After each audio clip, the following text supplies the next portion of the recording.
Hello everyone, welcome to विश्वास classes. इस video में हम लोग आरबीआई की एक बहुत इंपॉर्टेंट टॉपिक जिसे हम प्रॉम्प्ट करेक्टिव एक्शन बोलते हैं उसके बारे में डिस्कस करेंगे। आरबीआई का काफ़ी फेमस और काफ़ी स्ट्रॉन्ग टॉपिक है ये। आरबीआई इसके अंदर बैंकों पे कुछ अगर आरबीआई एबनॉर्मलिटी नोटिस करता है उनके फाइनेंशियल कंडीशन पर तो कुछ रेस्ट्रिक्टिव एक्शंस लगाता है, या फिर रेस्ट्रिक्टिव ना बोल के करेक्टिव बोलेंगे कि आरबीआई कुछ करेक्टिव एक्शंस लगाता है। पीसीए प्रॉम्प्ट करेक्टिव एक्शन की हम लोग बात करते हैं तो आरबीआई ने क्या करा। आरबीआई ने बोला कि जब बैंक की फाइनेंशियल कंडीशन थोड़ी बिगड़ती है तो हम कुछ ट्रिगर पॉइंट्स को देखते हुए उसके ऊपर कुछ लिमिट्स लगा देंगे, है ना। कुछ हम लोग एक्शन ले लेंगे उस पर। बैंक अगर बुरा होता जा रहा है, आरबीआई को दिख रहा है बैंक के फाइनेंशियल्स बिगड़ रहे हैं, तो आरबीआई को कुछ करना होगा ना। जो आरबीआई को करना है उस चीज पर कुछ एक्शन लेने हैं बैंक के अगेंस्ट में, उसे हम लोग प्रॉम्प्ट करेक्टिव एक्शन बोल रहे हैं, क्योंकि जो एक्शन है ये बैंक के अगेंस्ट नहीं है, एक तरह से बैंक को बर्बाद होने से बचाने के लिए होता है। लिमिट इसके अंदर सेट की जाती है। तीन कन्वेंशनल फाइनेंशियल इंडिकेटर्स हैं हमारे, जैसे सीआरएआर, नेट एनपीए और रिटर्न ऑन एसेट्स। सीआरएआर के बारे में आप लोगों ने ऑलरेडी बेसल 3 वाले वीडियो के अंदर पढ़ा होगा। हमने पढ़ा था कि आरबीआई ने बोला है सीआरएआर 9% होना चाहिए। बेसल ने बोला था कि 8% होगा, बट आरबीआई ने बोला कि हम उसको 9% रखेंगे। नेट एनपीए भी हम समझेंगे क्या होता है। एनपीए आप लोगों ने पढ़ा है, नॉन परफॉर्मिंग एसेट। मैंने बताया हुआ है आपको बैंक एंड बैंकिंग वाले वीडियो में भी और एनपीए सरफासी वाले वीडियो में भी। नेट एनपीए क्या होता है उसको हम लोग समझने की कोशिश करेंगे, और रिटर्न ऑन एसेट्स क्या होता है इसे समझने की कोशिश करेंगे। ट्रिगर पॉइंट्स आरबीआई ने क्या बोला है। आरबीआई ने बोला है कि इन तीनों पैरामीटर्स के लिए स्पेसिफिक वैल्यूज दी हैं, ठीक है। और वो स्पेसिफिक वैल्यू के अंदर भी सब लिमिट्स भी दी हुई हैं। मान लीजिए कि सीआरएआर की हम लोग बात कर रहे हैं, जो हमने 9% पढ़ा। किसी बैंक की सीआरएआर 8.5% हो गई, मतलब वो पैरामीटर ब्रीच हो गया। अब मान लेते हैं कि उसके बाद वो पैरामीटर 6.5% रह गया तो और ब्रीच हो गया। तो उसमें भी अलग अलग लेवल है कि किस लेवल तक या कितने थ्रेशोल्ड ब्रीच हो रहे हैं। पैरामीटर्स की हम लोग बात करें तो capital to risk weighted asset ratio, ये हम लोगों ने सुना अभी। इसके अंदर CAR पढ़ा जाता है, capital to risk weighted asset ratio के अंदर जो हमारा कंसर्ट पैरामीटर है that is CAR, capital adequacy ratio. NPA है हमारा non performing asset, core equity capital, net NPA ratio, return on asset ROA और लेवरेज रेशियो। लेवरेज रेशियो के बारे में भी हम लोगों ने बेसल नॉर्म्स वाले वीडियो के अंदर पढ़ा था कि बेसल नॉर्म्स के थ्रू वो टर्म हमारे पास आई थी। आगे चलते हैं। Capital to risk weighted asset ratio क्या होता है। Capital to risk weighted asset ratio, it is the ratio of the bank's total capital to its risk-weighted assets, reflecting its capacity to absorb losses arising from various risks. Higher CRAR indicates stronger financial soundness and resilience. ऐसी ही definition हम लोगों ने पीछे पढ़ी थी, है ना, कि बैंक को अगर कोई सिस्टमेटिक रिस्क या किसी पर्टिकुलर तरह से रिस्क आ रहा है, ऑपरेशन रिस्क हो रहा है बैंक का, या क्रेडिट रिस्क हो रहा है, या मार्केट की वजह से रिस्क आ रहा है, तो बैंक उसे एब्जॉर्ब कर पाए। जितना ज़्यादा CRAR होता है बैंक उतना ही ज़्यादा स्ट्रांग उभरता है इन रिस्क के अगेंस्ट में। Capital adequacy ratio, capital adequacy ratio बताता है whether a bank has sufficient capital relative to its risk exposure. मतलब बैंक का रिस्क एक्सपोजर निकाला गया कि बैंक को कितना रिस्क एक्सपोजर है। कैसे निकलेगा, बैंक का एसेट जहां से भी आ रहा है, बैंक का पैसा जहां पर भी लगा है, किसी को लोन दिया है, गवर्नमेंट सिक्योरिटीज में दिया है, बैंक ने फर्नीचर खरीदा हुआ है, बैंक ने बिल्डिंग्स खरीदी हुई हैं, बैंक का कोई और तरह का, बैंक के पास कैश है, बैंक ने गवर्नमेंट सिक्योरिटीज ली हुई है, बैंक ने दूसरे बैंकों में एफडीज ली हुई है, म्यूचुअल फंड्स में इन्वेस्ट किया हुआ है। तो ऐसे हर तरह से बैंक के एसेट जितने भी हैं उनको रिस्क वेट करते हैं, जैसे रिस्क वेटेड एसेट्स में हम लोगों ने समझा था CRAR के अंदर, है ना। तो जो रिस्क वेट एसेट करते हैं तो देखते हैं कि बैंक के पास उसकी कैपिटल कितनी है, उसके रिस्क वेट्स कितने हैं, क्या बैंक के पास सफिशिएंट कैपिटल है रिलेटिव टू इस इट्स रिस्क एक्सपोजर। वो होता है कैपिटल एडुकेसी रेशियो। क्या बैंक के पास एडुकेट कैपिटल है, ये हमें से पता चलता है ना। और ये किस लिए किया जाता है, टू सेवगार्ड डिपॉजिटर्स इंटरेस्ट, जिस पब्लिक का पैसा बैंक में है उसके पैसे को बचाने के लिए। It ensure the bank can withstand credit market and operational losses. तो कैपिटल एडुकेसी रेशियो इंश्योर करता है, अगर बैंक ने सफिशिएंटली मेंटेन किया हुआ है, कि बैंक कोई भी क्रेडिट मार्केट या ऑपरेशनल लॉस अगर आता है उसे विदस्टैंड कर सकता है, उससे बैंक खत्म नहीं होगा। Non performing assets, non performing assets को तो हम लोग पढ़ चुके हैं, इसकी डेफिनेशन पे मैं यहाँ पे ज़्यादा टाइम नहीं दूंगा, हम लोगों ने डेफिनेशन पढ़ी हुई है इसकी। Core equity capital, core equity capital इसे हम लोग कॉमन इक्विटी टीयर 1 कैपिटल भी बोलते हैं। ये भी हम लोगों ने समझा था क्या होता है, जो बैंक की इक्विटी शेयर है वो और जो उसकी रिटेन अर्निंग्स है, दोनों को अगर हम लोग मिला देते हैं तो कोर इक्विटी कैपिटल या फिर कॉमन इक्विटी टीयर 1 कैपिटल बनती है। It is the most reliable and loss absorbing form of capital for a bank. Net NPA ratio, अच्छा एनपीए हम लोगों ने समझा था पहले, है ना। एनपीए में हम लोगों ने ये भी समझा था कि बैंक को प्रोविजन करना होता है कुछ, तो अगर हम लोग एनपीए से प्रोविजन को हटा देते हैं तो वो हमारा नेट एनपीए हो जाता है। और ऐसे ही जब बैंक के टोटल लोन एडवांसेस में से प्रोविजन को हटा देंगे तो वो नेट एडवांसेस हो जाएंगे, क्योंकि उसको तो बैंक ने ऑलरेडी प्रोविजन करके कवर कर लिया है ना। तो जो नेट एनपीए और नेट एडवांसेस का रेशियो होता है वो कहलाता है हमारा net NPA ratio. It represents the proportion of net NPA to net advances after provisioning. It shows the actual burden of bad loans on a bank's financial position. तो अगर question आपसे ये भी पूछ लेता है इंटरव्यू में भी, मान लेते हैं कि नेट एनपीए रेशियो क्या होता है, आप क्या बोलेंगे? आपका आंसर होगा कि जो हमारा नेट नॉन परफॉर्मिंग एडवांसेस है उसके रेस्पेक्ट में हमारे नॉन परफॉर्मिंग एसेट्स कितने हैं, net non performing assets after provisioning. Provisioning word हमें बोलना जरूरी है, क्योंकि जब तक हम लोग अपने लोन्स और एनपीए में से दोनों में से प्रोविजन नहीं माइनस करेंगे हमारे नेट एडवांसेस और नेट एनपीए नहीं मिलेंगे। और ये क्या बताता है, ये बताता है कि एक्चुअल बर्डन बैंक के इन एनपीए लोन्स का या फिर बैड लोन्स का बैंक की फाइनेंशियल पोजीशन पर कितना है। Return on assets, return on assets भी हम लोगों ने एक टर्म पढ़ा है अभी इसके अंदर। रिटर्न ऑन एसेट्स क्या होता है? रिटर्न ऑन एसेट्स बताता है बैंक की profitability in relation to its total assets. Bank के टोटल एसेट्स कितने हैं और उसके रेस्पेक्ट में बैंक ने कितना प्रॉफिट लिया है, वो हमें पता चलता है रिटर्न ऑन एसेट्स से। It indicates how efficiently management utilises assets to generate earnings. Bank के एसेट्स को बैंक मैनेजमेंट ने कितना एफिशिएंटली यूटिलाइज किया है अर्निंग जनरेट करने के लिए, ये होता है return on assets. Leverage ratio, ये भी हम लोगों ने पढ़ा था। लेवरेज रेशियो क्या होता है? It is calculated as tier 1 capital divided by total exposure.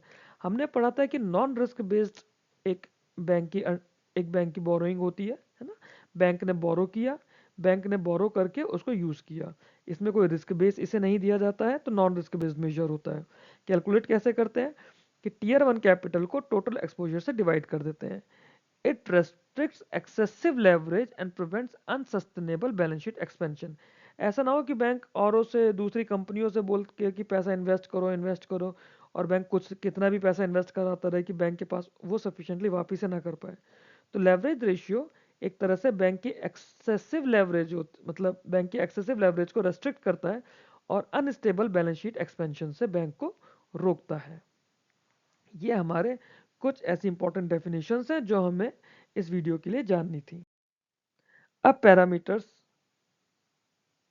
तो हो चुके हैं। ये आरबीआई ने पीसीए की मैट्रिक्स बनाई है। आरबीआई ने इसके अंदर क्या दिया है? आरबीआई ने इसके अंदर हमें यहाँ एरिया दिया है, जैसे capital, asset quality, profitability, leverage. ठीक है। इंडिकेटर, कैपिटल में हम लोग क्या देख रहे हैं, एसेट क्वालिटी में क्या देखते हैं, प्रॉफिटेबिलिटी में क्या और लेवरेज में क्या। जैसे कैपिटल में क्या देख रहे हैं, बैंक का सीआरएआर देख रहे हैं। ठीक है। CRAR minimum regulatory prescription for capital to risk asset ratio, ठीक है, plus applicable capital conservation buffer. तो ये इंडिया में कितना हो जाता है? इंडिया के अंदर हो जाता है 11.50। सीसीबी 2.5% सीसीबी ऐड करके हमारे पास ये वैल्यू हो जाती है कितनी? 11.50। ओके, ये चीज़ हम छोड़ देंगे इसके अंदर, ये क्योंकि आरबीआई की गाइडलाइन के हिसाब से ये हमें समझने की ज़रूरत नहीं है। आप लोग अगर हल्का सा जानना चाहते तो मैं सिर्फ इतना बताता हूँ। 9% पहले करार थी, 1.25% सीसीबी पहले रखा जाता था मार्च 2017 तक, उसके बाद ये चीज़ चेंज हो गई थी।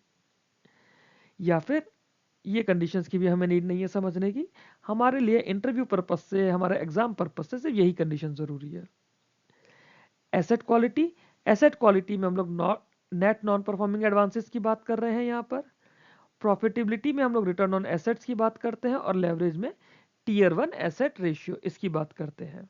ठीक है, ये हमारे इंडिकेटर्स है। कैपिटल में क्या देख रहे हैं, CRAR देख रहे हैं, एसेट क्वालिटी में नेट NPA देख रहे हैं, प्रॉफिटेबिलिटी में रिटर्न ऑन एसेट्स देख रहे हैं, और लेवरेज में टीयर 1 लेवरेज रेशियो देखते हैं। तो रिस्क थ्रेशोल्ड 1 ना, अलग अलग थ्रेशोल्ड दिए हुए हैं, अलग अलग थ्रेशोल्ड, तो उस पर अलग अलग तरह के एक्शन।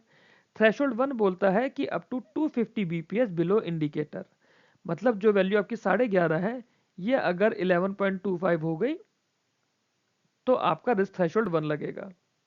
मतलब 11.5 से कम हुई बट 11.25 तक है, तो आपका रिस्क थ्रेशोल्ड 1 है। और अगर इससे ज्यादा है बट नॉट एक्सीडिंग 400 BPS, तो आपका रिस्क थ्रेशोल्ड 2 है, और अगर उससे ज्यादा है तो रिस्क थ्रेशोल्ड 3 हो जाएगा। एसेट क्वालिटी की बात करें, नेट NPA हमारा इसके अंदर आया है, अगर 6% से ज्यादा है बट 9% से कम है तो थ्रेशोल्ड 1 है, 9% से ज्यादा है बट 12% से कम है तो थ्रेशोल्ड 2 है, और अगर 12% से भी ज्यादा है तो थ्रेशोल्ड 3 है। प्रॉफिटेबिलिटी मतलब रिटर्न ऑन एसेट की बात करें, अगर 2 कॉन्जिक्यूटिव साल के लिए नेगेटिव है, या 3 कॉन्जिक्यूटिव साल के लिए नेगेटिव है, या 4 कॉन्जिक्यूटिव साल के लिए नेगेटिव है, तो उससे हमारा रिस्क थ्रेशोल्ड 1 2 3 आते हैं। लेवरेज रेशियो की अगर हम लोग बात करें, 4% से ज्यादा है, सॉरी 4% से कम है बट 3.5% से ज्यादा है, तो आपका रिस्क थ्रेशोल्ड 1 ब्रीच हो गया। और अगर 3.5% से भी कम है तो रिस्क थ्रेशोल्ड 2 ब्रीच हो गया, इसमें 3 का कॉन्सेप्ट नहीं है। क्लियर? अब इन चीजों को समझने की कोशिश करते हैं थोड़ा सही से। PCA मैट्रिक्स में हमने कैपिटल की बात करी, एसेट क्वालिटी की बात करी, लेवरेज की बात करी।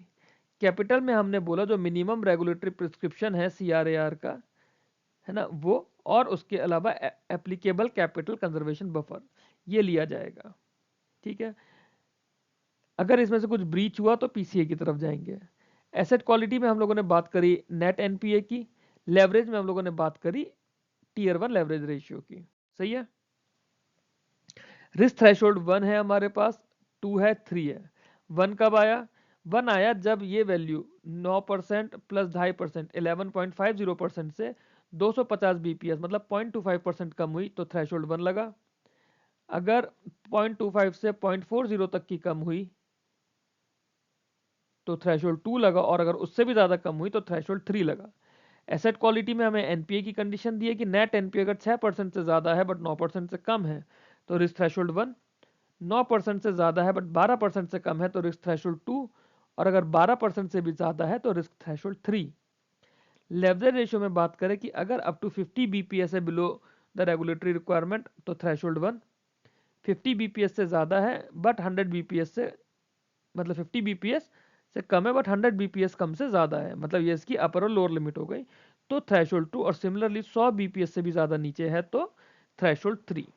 ठीक है, ये अलग अलग ब्रीच है, इस पे कुछ और एक्शन होगा, ये और ज्यादा ग्रेव है और ये और ज्यादा ग्रेव है, इस तरह से ये इन पे एक्शन बनते हैं।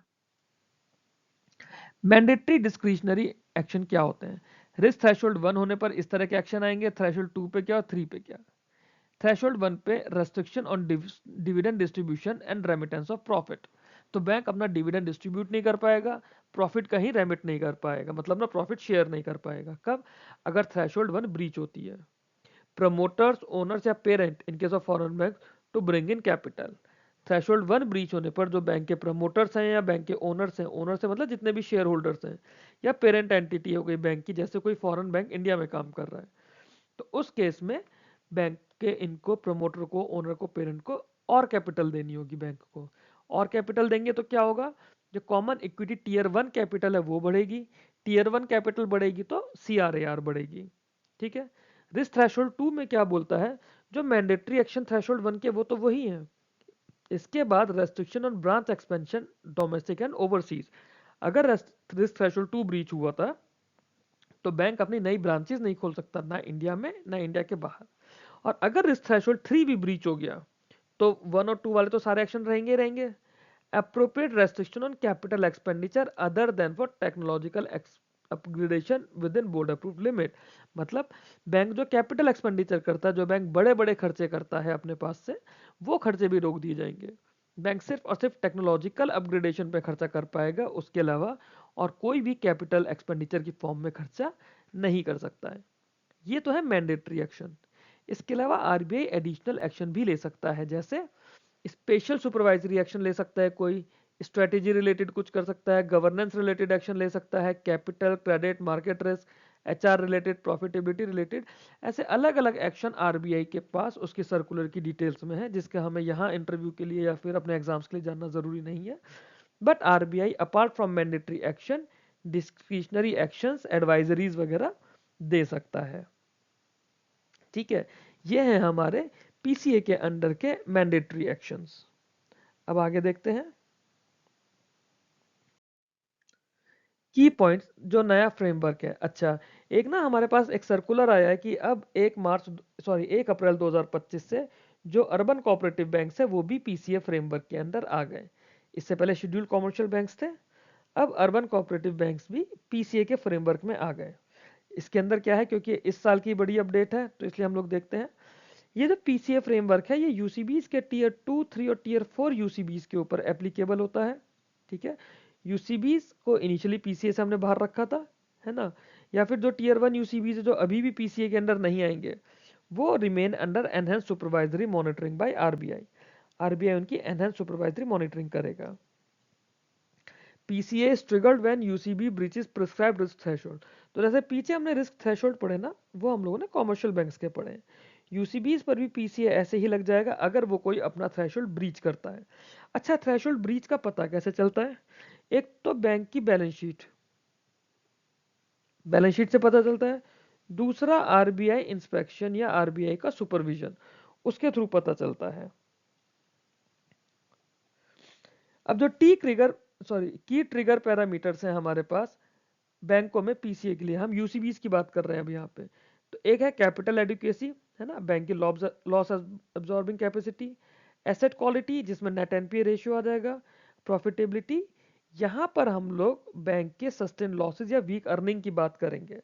यहाँ पे हम रिटर्न ऑन एसेट की बात नहीं कर रहे हैं, यहाँ पे एक्चुअली में बैंक के प्रॉफिट की बात होती है।